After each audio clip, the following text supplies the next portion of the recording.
capítulo 2.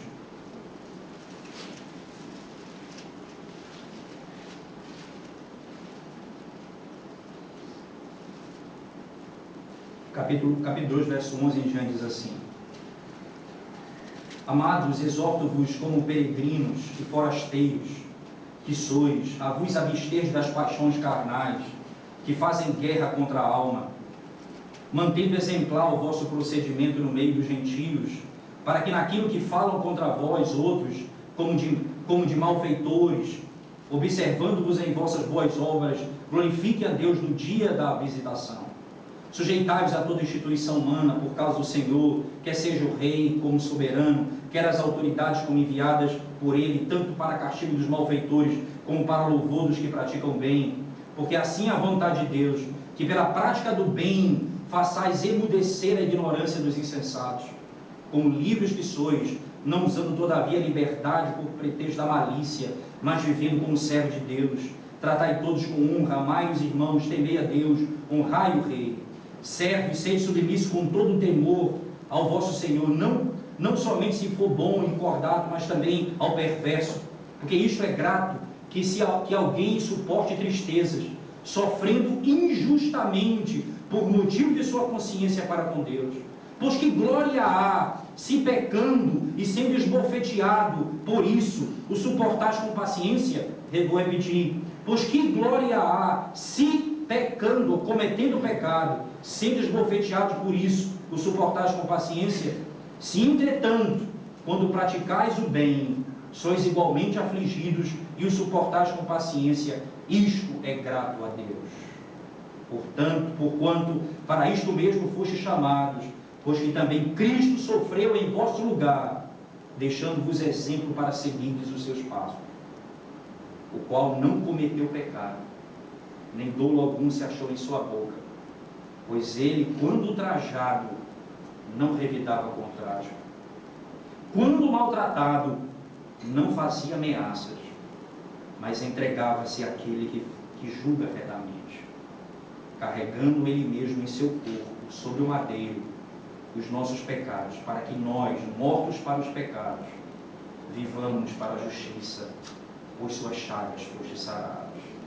Porque estáveis desgarrados como ovelhas, agora, porém, vos convertestes ao pastor e bispo da vossa alma.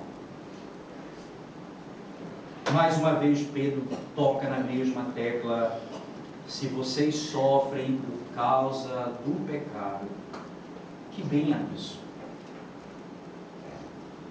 O sofrimento de vocês tem que ser igual ao de Cristo, que nunca cometeu pecado e sofreu. A nossa tribulação tem que ser não pelo mérito dos nossos pecados, mas a nossa exultação de modo digno, ela precisa ser manifestada, porque sofremos pela justiça, pela causa de Cristo, pela verdade, pela vida, pela obediência.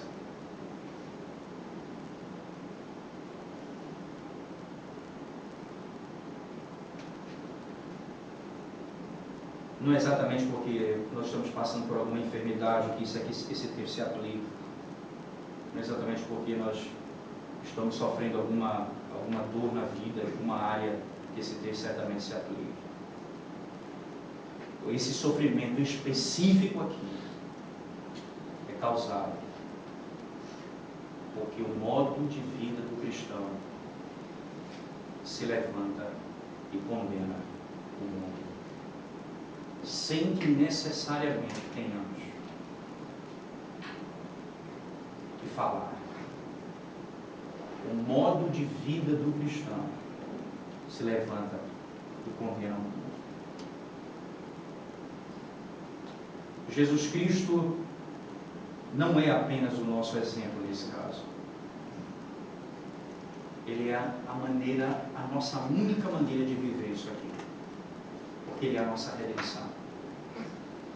A palavra exemplo, ela se enquadra dentro do padrão daqueles que já foram redimidos por Cristo. Mas o exemplo, a palavra exemplo, ela não serve para aqueles que ainda não foram perdoados, redimidos dos seus pecados, que não tiveram a sua culpa tirada. Porque o exemplo de Cristo não poderá ser vivido por aqueles que ainda não foram redimidos dos seus pecados. O exemplo de Cristo é vivido por aqueles que foram lavados pelo sangue de Cristo. Como eu posso sofrer pela justiça? Eu só posso sofrer pela justiça se Cristo for a minha redenção. Se Ele morreu pelos meus pecados, se Ele redimiu a minha alma.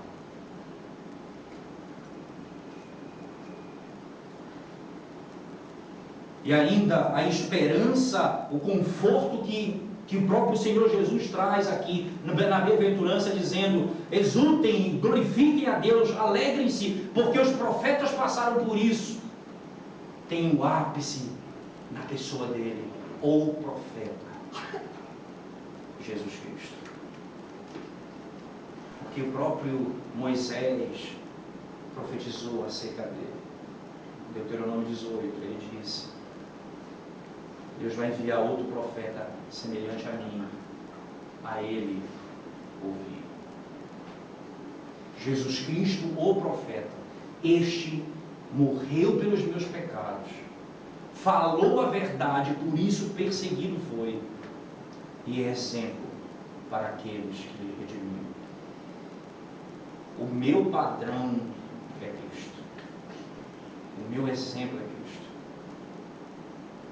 Se o meu Redentor, ao viver do modo que viveu, sofreu e padeceu, por que eu e você não poderíamos viver assim? Volto a repetir: nós não buscamos sofrimento, nem pedimos perseguição, porque nós pedimos e buscamos: Senhor, nos ajude a vivermos de acordo com a tua justiça. Ensina-nos o que é viver de acordo com o teu nome, fazendo a tua vontade. Então nós saberemos o que é perseguição. Você imagina você no seu trabalho, dentro de um sistema onde as pessoas, todos ali trabalham quando o patrão chega, quando o patrão sai, elas vão fazer o que elas querem, cuidar dos seus interesses. O patrão volta, todo mundo volta a trabalhar. Imagina o que significa você ali dentro, vivendo os valores de Cristo, dizendo: o meu Senhor é Jesus Cristo, eu trabalho porque Ele me vê, eu faço para Ele. O meu patrão não é aquele que entra e sai aqui toda hora, o meu patrão é o Senhor Jesus Cristo. Esse valor, dentro dessa estrutura, vai levar à inimizade. A nossa tendência é tentar ajustar, vamos viver o valor de Cristo no mundo caído, vai gerar perseguição.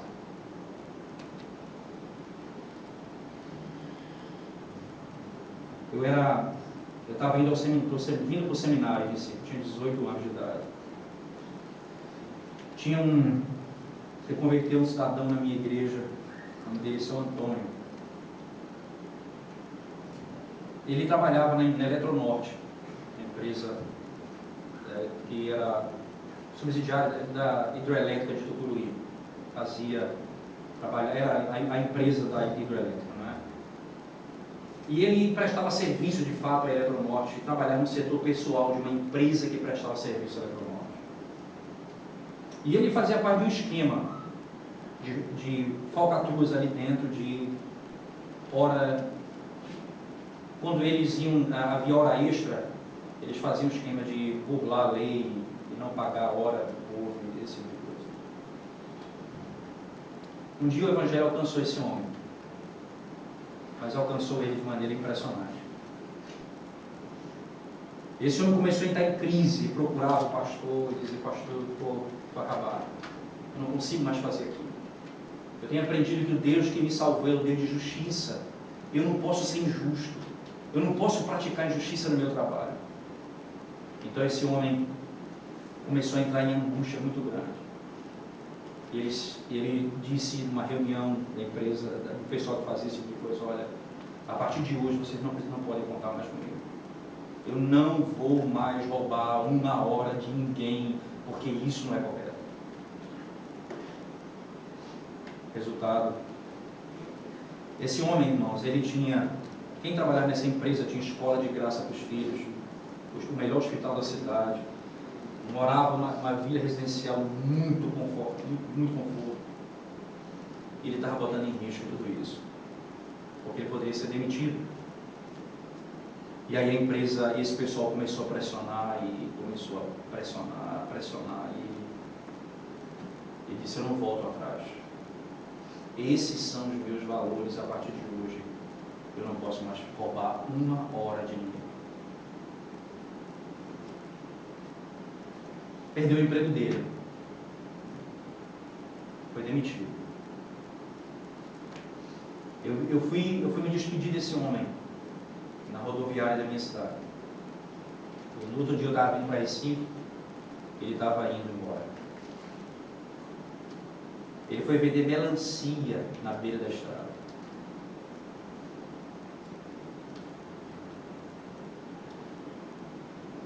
Aí ele disse assim,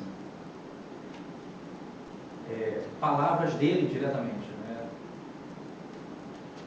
Eu estou feliz, porque estou fazendo o que Deus me mandou fazer.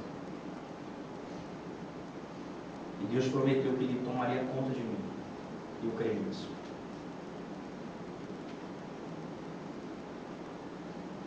Perdeu tudo. Hoje esse senhor é um presbítero de uma igreja perto da minha cidade. É novo convertido na época, já é um presbítero da igreja. Um homem que vive bem, tem o seu emprego, tem o seu trabalho, é um profissional liberal, tem sua casa, tem sua vida normal. Mas a questão dele,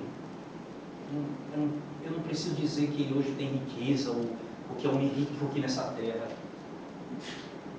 O que ele fez, o júbilo da alma dele, é o júbilo que Abraão teve quando viu o dia do Senhor. Deve ser o júbilo dos que temem ao Senhor. Aqui na terra, aqui hoje, na nossa história,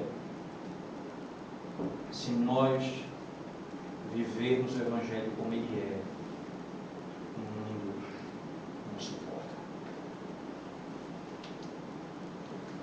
A inimizade do mundo se levanta contra nós.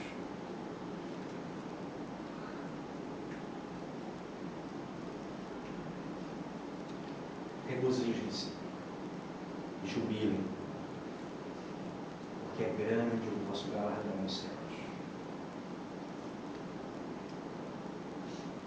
Esse senhor que ninguém sabe a história dele, porque eu vivi lá, conheci, ele está entrincheirado na mesma fila que Isaías, que Jeremias.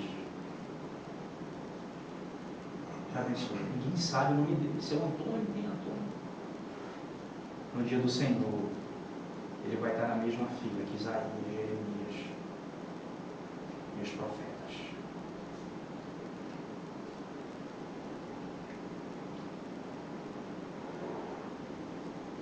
Qual a fila? Quem nós representamos? Que grupo?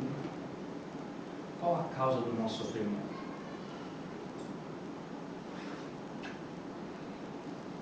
Sofremos pelo mal que fazemos ou pela verdade que vivemos?